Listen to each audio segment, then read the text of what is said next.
Bem-vindos, irmãos, ao nosso culto ao vivo da ICC. Nós estamos nesse regime de parcialidade, né? Somos um corpo, verdadeiramente, estamos nas nossas casas, estamos em espírito reunidos, porém, o que importa é que Jesus está no nosso meio, sim? Bem-vindo a você que está conosco aí na internet, no YouTube, no Facebook. Nós agradecemos a tua presença e abençoamos a sua vida. Esse regime de exceção, nós esperamos que não demore muito. Queremos que ele seja bem breve e que Jesus nos abençoe para voltarmos à normalidade. Temos orado muito por essa problemática desse vírus que está por aí, né?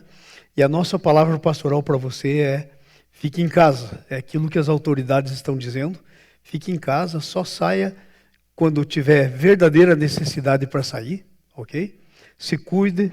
Lave suas mãos, use máscara se você tiver, faça tudo o que está sendo dito para fazer. A gente não perde nada com isso, só tem a ganhar, amém? Eu queria dizer a vocês que eu tenho meditado bastante nessa época que nós estamos vivendo. Deus tem falado muito ao meu coração. Eu estava lendo o Salmo 137, que diz assim, saudades da pátria. A Bíblia diz que nós não somos daqui, desse mundo. Nós estamos no mundo, mas nós não somos. A nossa pátria é a pátria celestial. Então eu estava lendo e Deus falando comigo, as margens, Salmo 137, 1. As margens dos rios da Babilônia, nós nos assentávamos e chorávamos lembrando de Sião. Claro que o salmista aqui está falando de Sião lá, de Jerusalém, né? Mas nós temos que ter esse mesmo sentimento no coração. Chorar de saudades da volta de Jesus. Chorar de saudades do nosso lugar definitivo. Porque nós não somos desse mundo e não temos que nos conformar com isso. E ele diz assim, nos salgueiros que lá havia, pendurávamos as nossas harpas. Salgueiros são aquelas árvores da beira do rio. Então eles penduravam as harpas e não tinham desejo de cantar, estavam assim. Nós não estamos assim, porque ao contrário deles, nós entendemos que nós temos uma missão nesse mundo. E a nossa missão é muito simples e clara. Nós somos testemunhas, nós estamos aqui para completar o número de filhos e filhas de Deus. A Bíblia diz que o grande projeto de Deus é uma grande família com muitos filhos semelhantes a Jesus. Então nós estamos aqui para completar esse projeto. Então nós temos que evangelizar, nós temos que alcançar aqueles que são filhos de Deus e que ainda não estão no reino, que ainda não foram, que não nasceram de novo, não se tornaram filhos de Deus. Então eles diziam que eles penduravam as harpas e eles não conseguiam cantar, mas nós conseguimos porque nós temos uma missão. Eles estavam em cativeiro, nós não estamos, nós estamos de passagem, ok? Diz assim, pois aqueles que nos levaram cativos nos pediam canções, e os nossos opressores que fôssemos alegres, dizendo, entoai cânticos, entoai alguns dos cânticos de Sião. Então o povo queria ver, queria ouvir, queria participar o que eles tinham, que o povo opressor que tinha escravizado eles não tinha. Então, nós temos o que o mundo não tem. Então, vamos nos conscientizar disso. Vamos ter saudade da nossa reunião do corpo. Vamos ficar pensando nisso e orando por isso, orando por esse tempo de exceção para que termine logo. Amém? Hoje eu quero falar rapidamente para nós aqui, meditando para mim também, sobre fé em tempos de crise. Eu quero ler Isaías capítulo 36 e 37, eu não vou ler todo o texto, ok? Mas abra sua Bíblia em Isaías capítulo 36, e aí nós vamos fazer uma meditação no 36 e no 37. Esse texto é a história do rei Ezequias. Um dia a Bíblia nos diz que veio um rei invasor, e ele sitiou. O rei da Síria, chamado Senaqueriba, ele sitiou Israel. Ele já tinha derrotado todas as outras cidades, ele já tinha vencido tudo. E agora faltava Israel, ele veio e sitiou Israel. Eles estavam nesse cerco terrível. E ele começou a falar muitas coisas terríveis. Falar, olha, vocês estão na minha mão, não tem quem tire. Ok? Então, era uma crise terrível, Porque com esse cerco ninguém entrava, ninguém saía, meio parecido com hoje, né? Tinha que ficar fechado dentro da muralha, nas nossas casas. Ainda temos essa liberdade para sair, fazer o que é necessário. Lá nem isso tinham. Então imagine, se escasseando o alimento, acabando tudo. Então ele estava lá afrontando o rei. Então eu quero dizer para vocês, como introdução, que toda crise, na verdade, é uma tentativa do mundo para estabelecer outro Senhor na nossa vida. Ele queria se estabelecer como o Senhor de Israel. E por trás de toda crise há uma tentativa do inimigo de estabelecer um senhorio diferente nas nossas vidas. Amém? Então, essa crise também não é diferente. Sabe, ele quer estabelecer outro Senhor na nossa vida, mas nós já temos um Senhor, só um Senhor, Jesus. O que está em jogo na tempo de crise é a nossa fidelidade e dependência de Deus. Vocês vão ver aqui nesse texto o que Ezequias fez, como foi a sua fidelidade e a sua dependência. Dessa maneira, a crise confronta de maneira profunda a nossa fé. Então, agora, essa crise está confrontando de maneira profunda a nossa fé. Por quê? Porque está trazendo sobre nós medo. E a Bíblia diz, o amor lança fora o medo. O verdadeiro amor lança fora o medo. A Bíblia diz que o Senhor nos cuida, nós estamos cuidados, amém, pelo Senhor, e nós não vivemos no medo, nós vivemos na dependência do Senhor. O que nós vivemos é debaixo da graça, da soberania do nosso Deus. Então, nesse tempo de crise, pode acontecer duas coisas. Ela pode fortalecer a nossa fé, deixar ela ainda mais estável, ou ela pode desestabilizar a nossa fé. Pode crescer a nossa fé ou pode arruinar a nossa fé. No nome de Jesus, eu declaro que a nossa fé não vai ser arruinada. Pelo contrário, esse tempo de crise, eu gostaria de comparar como o vento que bate na árvore. Quanto mais vento, mais firme a árvore fica. Se você tiver uma floresta e você tiver uma árvore bem no meio da floresta, que não toma vento porque está protegida por todas as outras, e você desmatar, tirar todas as outras árvores em volta dela, no primeiro vento forte ela cai. As suas raízes não estão firmes. Então a crise é assim como o vento para essa árvore. Ela vai fortalecer a nossa fé, nossas raízes, vai nos enraizar ainda mais. Agora, essa crise que nós estamos vivendo é uma crise de proporção catastrófica, chamada pandemia, e está em quase todas as nações. Aliás, irmãos, eu creio que esse é um dos sinais, não é talvez nem o último, mas é um dos sinais da volta de Jesus. Porque nós já tivemos tantas pandemias, tanta crise de vírus, que matou tanta gente, mas nunca na extensão de hoje, quase em todas as nações. E aí você pode dizer, mas é claro, pastor, naquele tempo, muitas das crises nós nem tínhamos o avião ainda, não havia... Sim, mas a Bíblia diz que no fim dos tempos, uma das características do fim dos tempos é que a ciência se multiplicaria. E ela possibilitaria, então, todas essas coisas. Pelo multiplicar da ciência, do comércio.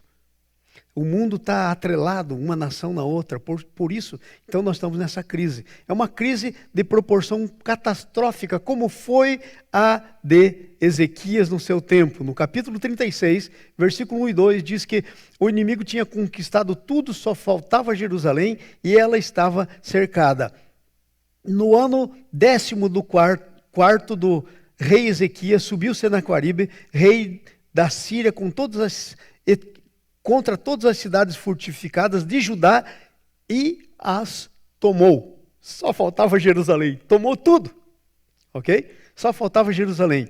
O rei da Síria enviou Rabzaque, que era o seu general, de Laques a Jerusalém, ao rei Ezequias com um grande exército, e parou ele nas extremidades do aqueduto, do açude superior, junto ao caminho do campo do lavadeiro, onde iam lavar as coisas.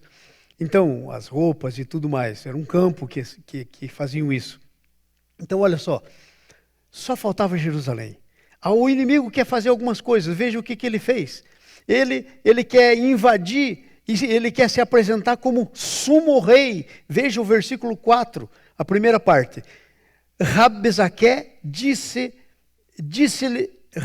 lhes disse, para o povo que estava ouvindo a ele, dizei a Ezequias, assim diz o sumo rei. o rei da Síria. Quando ele se chama sumo rei, ele está querendo dizer, vou ser rei de vocês também. Era uma mentira deslavada, ele nunca chegou a ser rei, porque ele já tinha um rei, o rei Ezequias, que era aquele que estava na linhagem do rei Davi, na linhagem de Jesus. Nós já temos o nosso rei Jesus, ninguém vai se estabelecer como sumo rei na nossa vida, porque nós já temos o nosso sumo rei, amém? Então ele se declara, e ele confronta 3 áreas da nossa vida. Primeiro, ele confronta a nossa capacidade e as nossas possibilidades, versículos 5 e 6, olha aí. Bem posso dizer-te que teu conselho e teu poder para a guerra não passam de vãs palavras, e em quem, pois, agora confias para que te rebeles contra mim? O Ezequias tinha dito, rei, de jeito nenhum nos rendemos e você vai se tornar nosso rei. E ele disse, mas em quem você confia? A nossa palavra para essa crise que está aí, para esse desafio, ok? Para esse desafio contra a nossa capacidade, as nossas possibilidades nessa crise, a resposta é essa. Nós temos um Senhor em que nós confiamos, Jesus Cristo Senhor. Amém? Então ele confronta a nossa capacidade. Veja o capítulo 37, de 11 a 12. Está falando da mesma coisa, 11 a 12, 37. Já tens ouvido o que fizeram os reis da Síria a todas as terras, como as destruíram totalmente. Crês tu que te livrarias? É como se essa crise dissesse, está pensando que vai ser exceção? Um coronavírus vai te pegar. Isso vai acontecer. Sabe, nós temos promessas. Ainda que o coronavírus nos pegue, nós temos uma promessa, que os nossos dias estão escritos no livro da vida de Jesus. Todos eles, está lá no Salmo 139, cada um deles escrito e determinado quando nenhum deles havia. Então a gente não tinha nenhuma contribuição nisso. Nós, os filhos de Deus, podemos nos afirmar nisso, porque esse processo já foi desencadeado na nossa vida quando nascemos de novo, quando recebemos a Jesus. É tua promessa. Creia nela, se estribe nela, não se deixe remover do teu coração quem você é. Agora veja o versículo 12 ainda. Porventura os deuses das nações livraram o povo que meus pais destruíram? Claro que não livraram. E ele vai dando o nome aí. 13. Onde está o rei de Amate, rei de Arpade? Ele vai dizendo, mas o nosso rei, ninguém pode eliminar a nação dele. Ainda que se levante, nós não seremos eliminados, em nome de Jesus. Amém? Então ele confronta a nossa capacidade e nossas possibilidades. Irmão, conselho aqui do seu pastor, faça da tua capacidade e das tuas habilidades, possibilidades, Jesus. Lança tudo sobre ele. Lança o teu fardo. Jesus diz, vinde a mim, que está cansado, sobrecarregado. Lança o teu fardo. Deixa aos pés de Jesus. Ok? Não deixe ele confrontar a tua capacidade, tuas possibilidades, porque você não está andando por você. Está andando na capacidade de Jesus. Depois ele confronta a nossa fé, tentando dizer que Deus não está conosco. Veja o versículo 36, do 7 a 13. Capítulo 36, do 7 a 13. Mas se me dizes, confiamos no Senhor nosso Deus, não é esse aquele cujos altares Ezequias removeu e disse a Judá e a Jerusalém, perante este altar adorarei? Então ele nem sabia o que estava dizendo, porque o Ezequias removeu os altares dos deuses falsos, e nós não temos Deus falso, essa acusação não cola para a gente. Nós só temos um altar no nosso coração para o nosso Deus verdadeiro. Então, ele tenta confrontar a nossa fé, dizendo que Deus não está conosco, já foi removido. Foi nada. Nós temos o Deus único, como naquele tempo Ezequias estabeleceu só um altar, derrubou os outros, assim somos nós. Agora, pois, empenha-te com o meu senhor, rei da Síria, e dar-lhe-ei 1000 cavalos. Se da tua parte achares cavaleiros para o montar. Olha, o mundo vem oferecendo coisa. Ele diz, larga Jesus, deixa eu cuidar de você. Não vai nessa, meu irmão. Não vai nessa. Amém? Quem te cuida é o Senhor Jesus. Não saia dele, não largue dele. Em nome de Jesus, ok? E daí ele diz assim, como pois, se não podes afugentar um só capitão dos menores dos servos do meu senhor, confia no Egito, por causa dos seus carros e cavaleiros. Ele não confiava. É mentira. Então é muito mentiroso. Ele quer que a gente abandone a fé, dizendo que Deus não está conosco, com mentiras. Ok?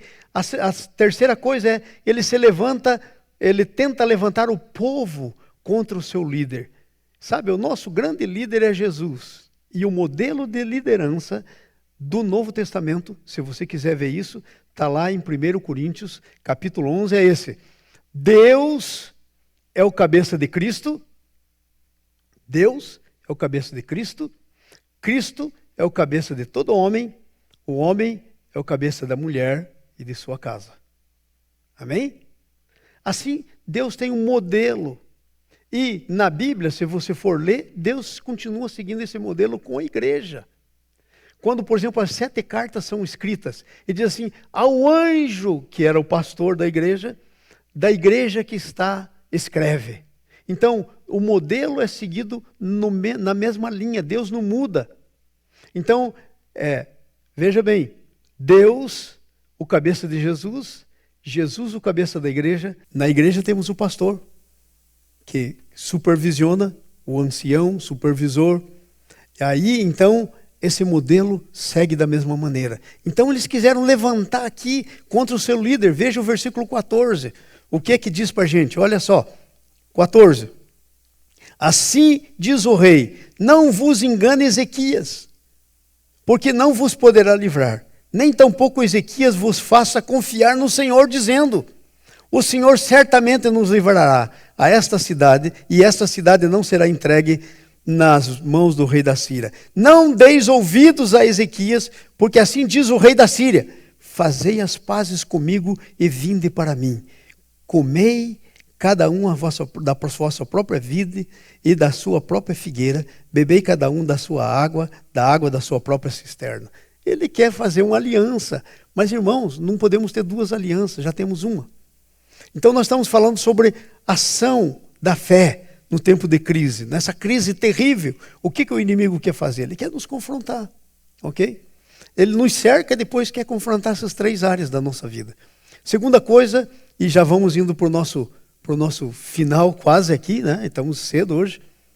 A ação da fé em tempos de crise. Como é que a nossa fé tem que acontecer nos tempos de crise? No capítulo 37 nós vamos ver isso. A primeira coisa que nós vemos que é uma ação de fé no tempo de crise. Qual é a primeira coisa que uma crise tenta fazer em nós, ou faz em nós quando ela chega? Nos transformar em murmuradores. Ai, falta isso, ai, falta aqui. Tem gente que é murmurador mesmo que não está em crise. Ok? Deve se arrepender, os tais que são assim. Mas quando a crise chega, então a murmuração é uma coisa que tem uma base, um chão, para a gente firmar nela. Mas nós não somos desses. Primeira coisa, nós não temos que argumentar.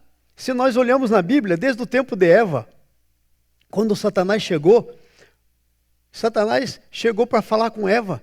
E sabe o que a Eva fez? Conversou com ele, argumentou com Satanás. Satanás disse para Eva, todo esse jardim imenso aqui, olha quanta árvore boa, gostosa, fruto para você comer. E o teu Deus disse que você não pode comer de nada? Claro que Deus não tinha dito, e a Eva sabia. Ele falou, não, ele não disse que eu não posso comer de nada, só da árvore do conhecimento do bem e do mal que está no meio do jardim, essa ele disse, não coma. Começou a falar com o inimigo. Gente, você não fala com o inimigo tem propósitos que não é para o bem. Se você falar com o inimigo, você pode cair na lábia do inimigo como Eva caiu, e nós não podemos.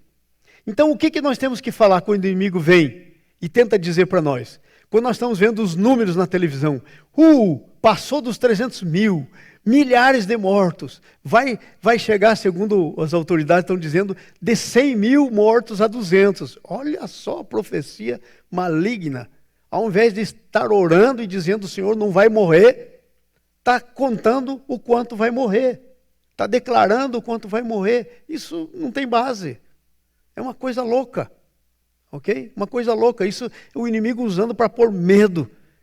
100 a 200 mil, puxa. E que tal se eu estou no meio deles? Se você está no meio deles, meu irmão, minha irmã, e você morrer, você não vai morrer antes do tempo que Deus tem para a tua vida. Teus dias estão escritos, determinados, quando nenhum deles existia. E te digo mais uma coisa. Bênção pura se o Senhor te levar. Porque o Paulo disse assim, eu queria muito estar com o Senhor, mas por causa de vocês eu ainda tenho que estar aqui. Então, nós temos que ter aquele anseio de estar com o nosso Jesus. Não você pegar nas coisas desse mundo. Mas pastor, se eu morro, como ficam meus filhos? Ora, Deus não é Deus dos teus filhos? Ele não é o Deus do órfão, da viúva? Temos que crer, irmãos, e não ouvir o inimigo. E como é que nós fazemos? Versículo 36, 21 e 22. Nós temos que nos humilhar. Veja o que diz. Eles, porém, se calaram,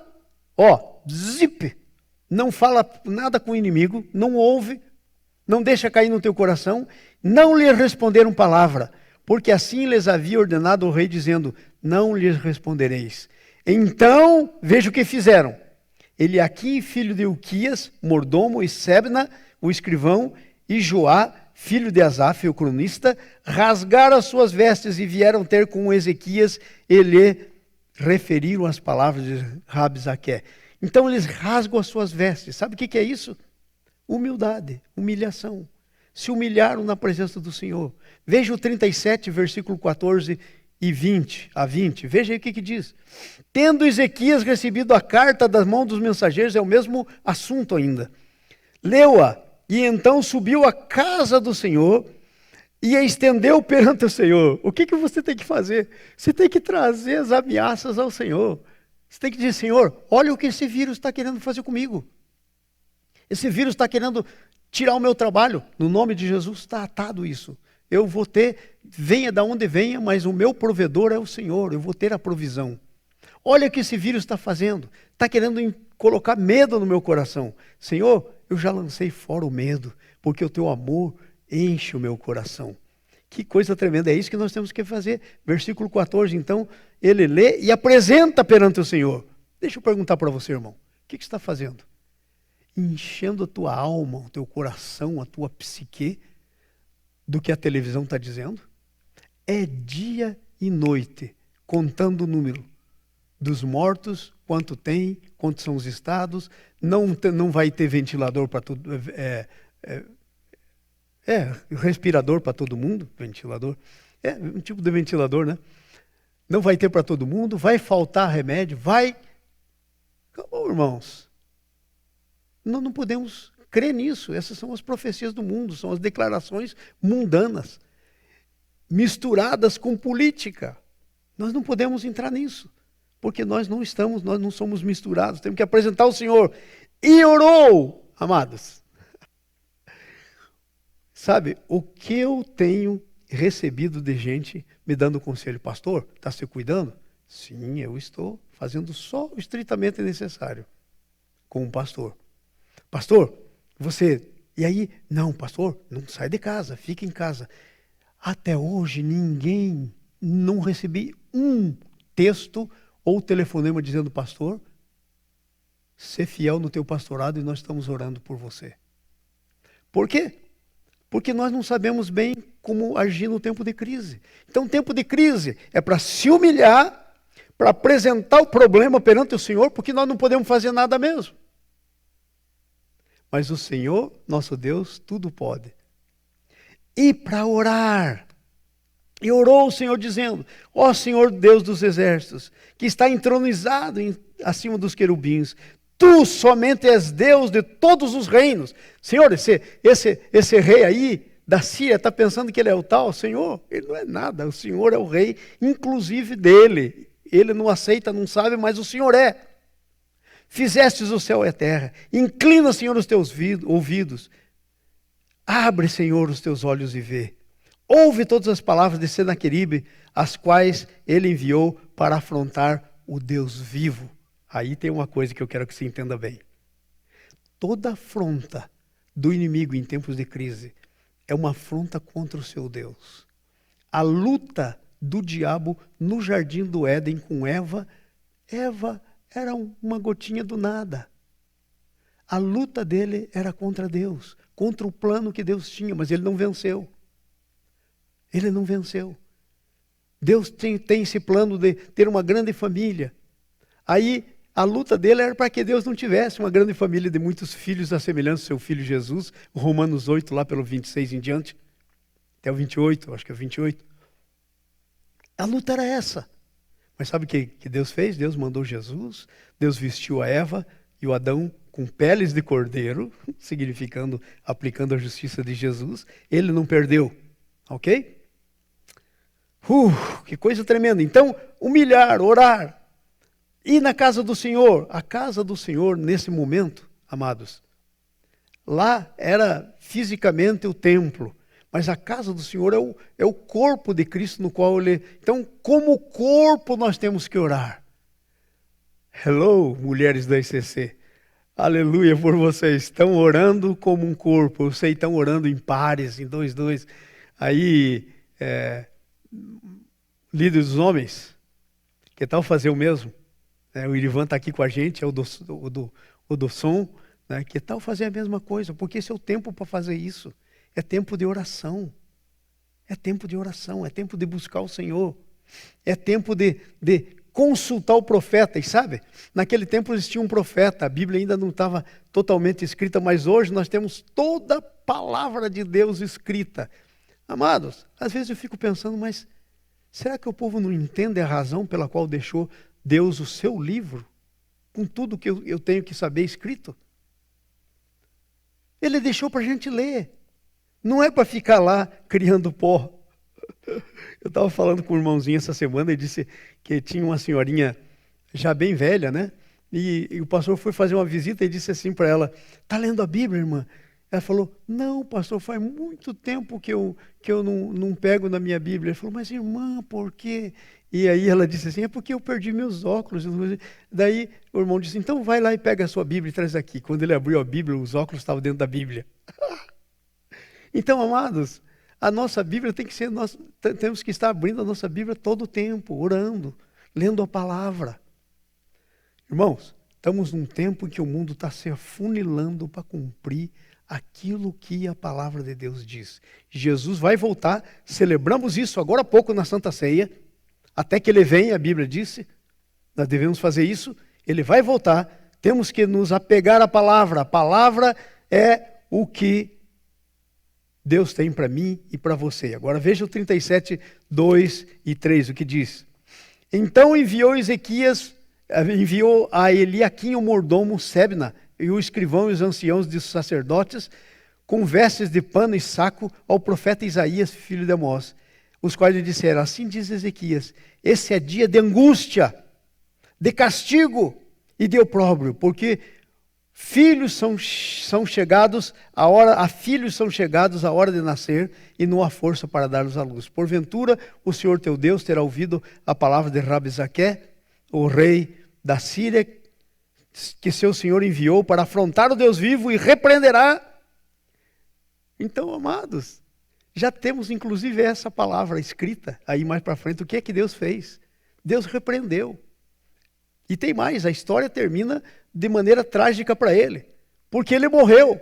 Seus próprios filhos o mataram, o Senaqueribe, quando ele entrou na casa do Deus dele, que não era Deus. Então, amados, Deus está fazendo isso, cuidando da gente, ok? Amém? Outra coisa que não podemos esquecer é a soberania de Deus sobre os nossos inimigos. Capítulo 37, versículos 6 a 8. Veja o que diz aí.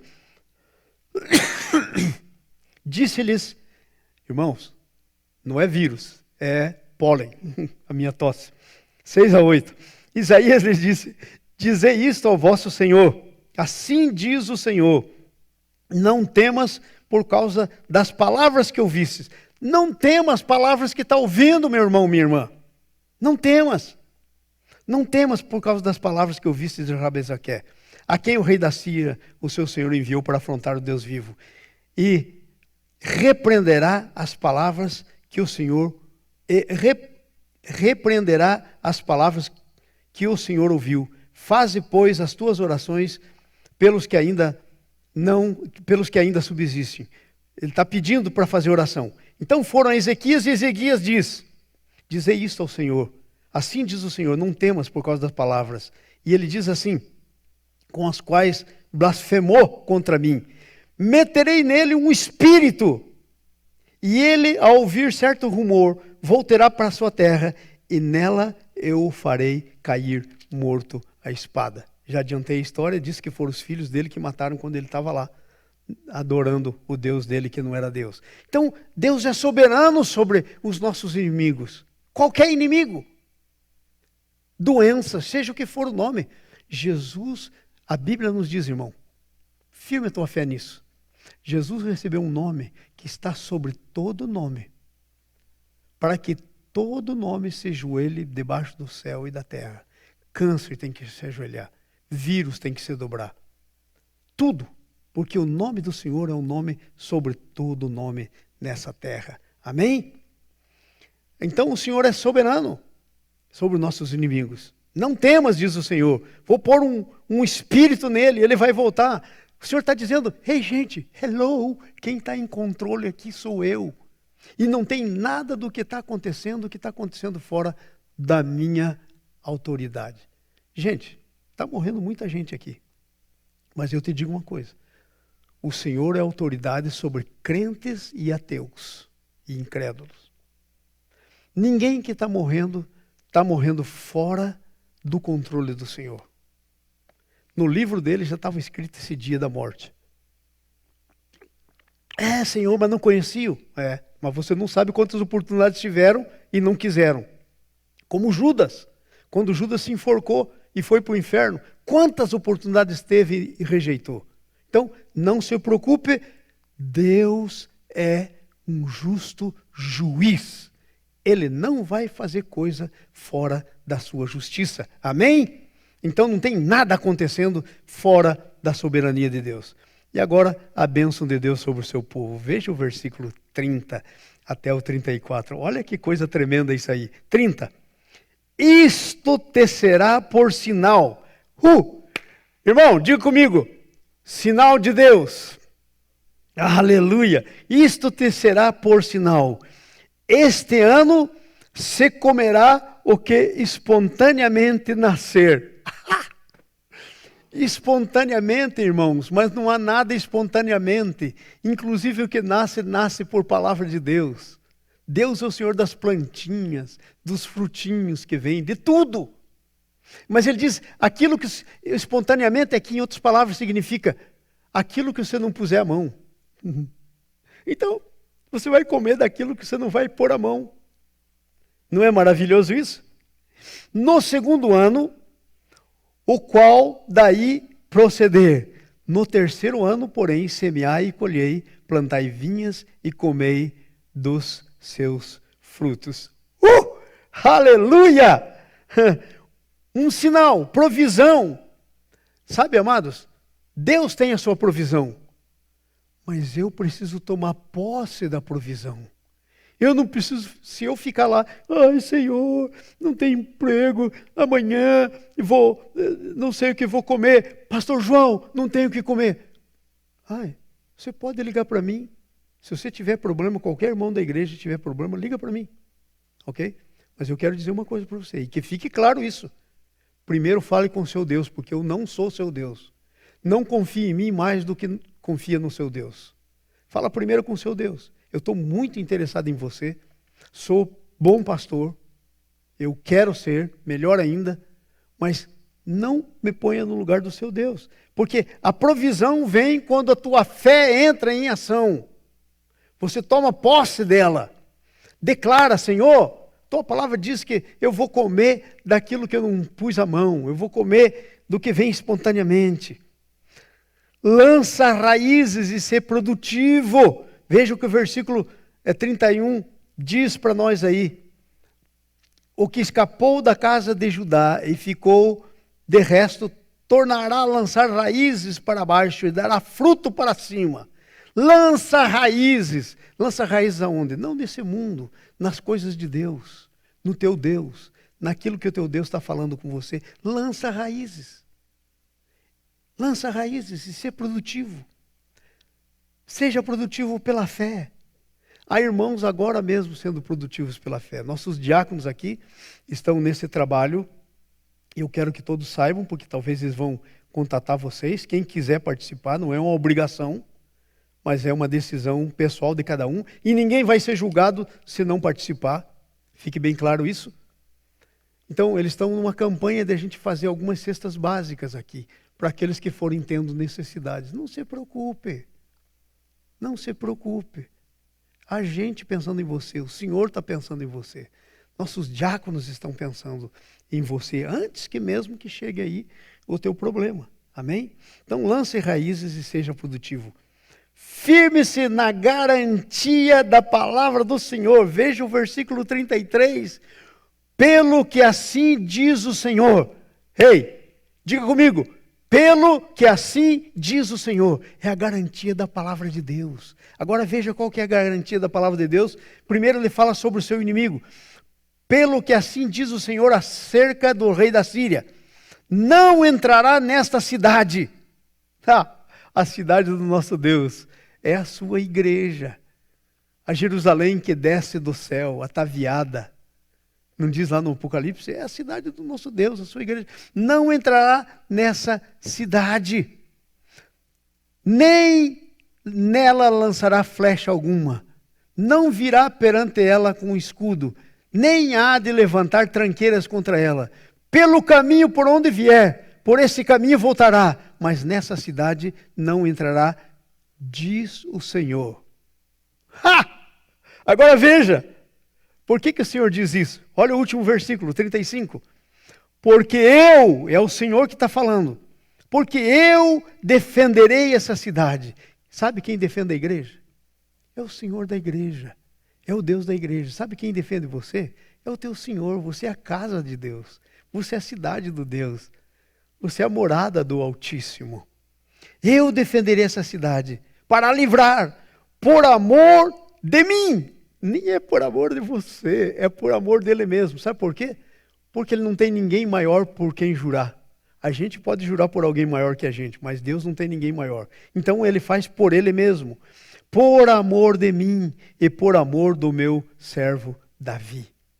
Sabe, quando diz servo Davi, ele está se referindo a Davi, porque é a linhagem da qual veio Jesus. Então hoje você poderia dizer assim, e por amor do meu filho Jesus. Por amor do meu servo Jesus. Que coisa tremenda! Nosso assunto é esse, fé em tempos de crise. Eu quero que depois que a gente colocar isso, nem que depois que a gente vai ficar já no YouTube e no Facebook, então comece a meditar nisso. Veja de novo essa palavra. E aqui está a nossa conclusão, e nós estamos terminando o nosso culto, em nome de Jesus. O ensino bíblico é que nos tempos de crise, que os tempos de crise servem para o exercício da nossa fé. O que você está exercendo? A fé ou o medo? Agora note, me entenda bem, não vai pôr na minha boca palavras que eu não estou dizendo. Eu não estou dizendo que você não deve ser sensato. Sensatez é uma coisa que vem da sabedoria de Deus no nosso coração. Sensatez. Agora, sensatez é uma coisa. Tomar o controle das coisas na tua mão é exatamente o contrário.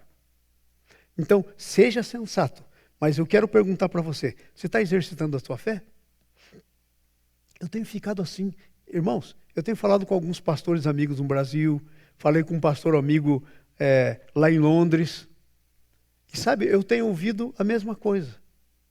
Que esse seria para ser um tempo assim de muita, muita fé, pessoalmente, de cada membro da igreja.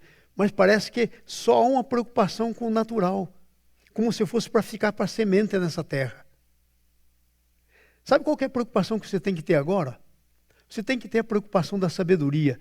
Não se exponha, se precisa de máscara, use máscara, lave as mãos, se proteja, essa proteção da sabedoria. Agora, quer saber de uma coisa que você tem que fazer? Pela fé, se preparar para o encontro com Jesus. Porque você pode muito bem não morrer desse vírus.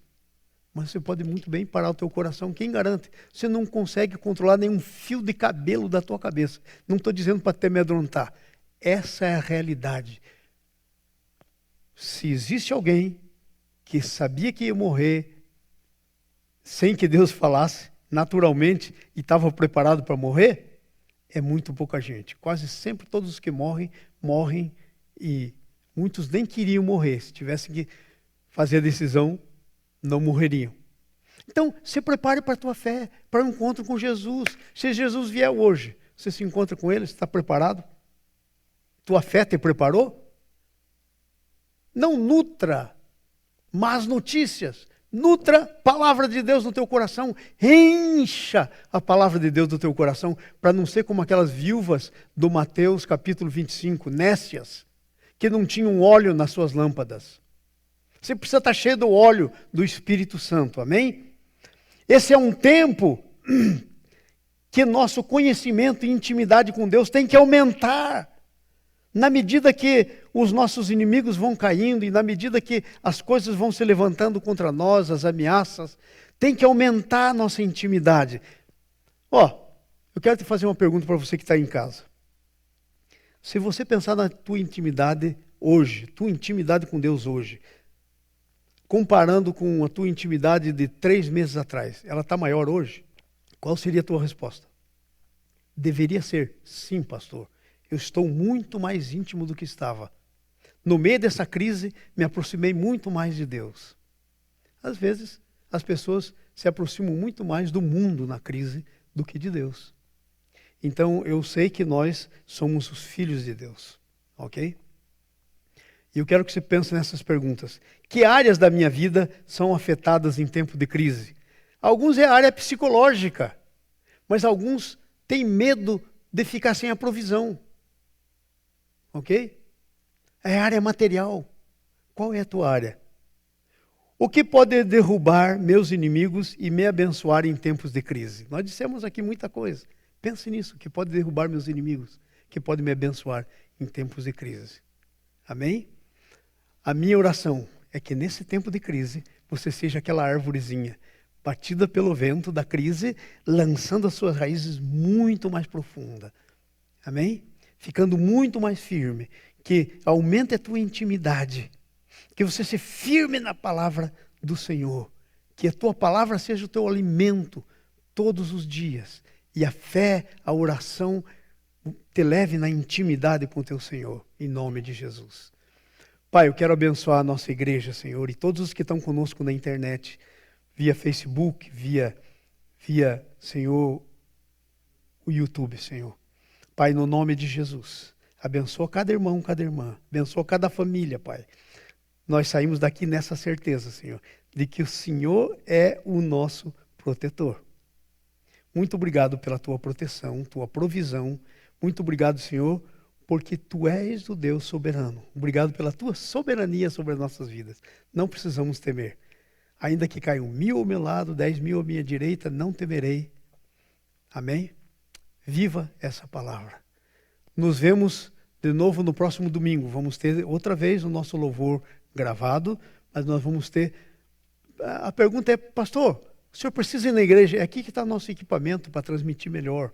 Poderíamos transmitir de casa. Posso, tenho boa internet.